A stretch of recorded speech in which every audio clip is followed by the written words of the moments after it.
नमस्कार, आप देख रहे हैं न्यूज 18। मैं हूं आपके साथ मेनका चौधरी और ये वक्त है खबर दमदार का। और खबर दमदार में ही सबसे पहले बात कर लेते हैं कल जो 2 लोकसभा उपचुनाव पर नतीजे सामने आए उसके बाद से ही हाहाकार मचा है। अखिलेश की हार का एसी कनेक्शन सामने आया है। आजमगढ़ और रामपुर में समाजवादी पार्टी की करारी हार के बाद वार पलटवार का दौर जारी है।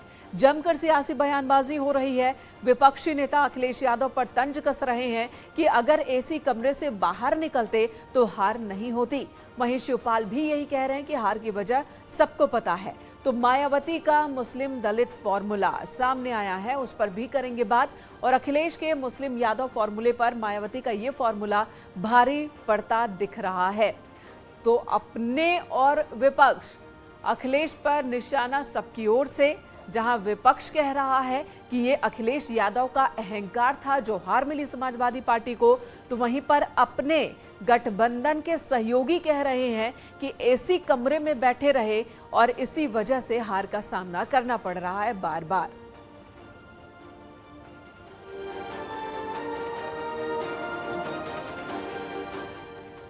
समाजवादी पार्टी को करारी शिकस्त मिली उपचुनाव के दौरान, तो सहयोगी दल भी अखिलेश को नसीहत देने लगे।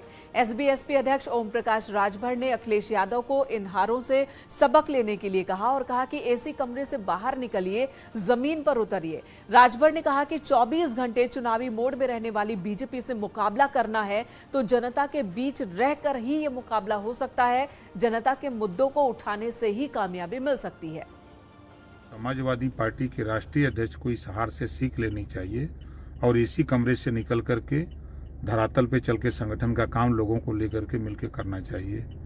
और 22 में जिस तरह सीख लिए हैं और उसके बाद भी 22 के बाद बाई इलेक्शन में अंतिम दिन प्रत्याशी का तय करना है और चुनाव लड़ाना, जीतने का सपना देखना, ये बहुत बड़ा दिवास्वप्न है। भारतीय जनता पार्टी हमेशा 24 घंटे चुनावी मूड में रहती है।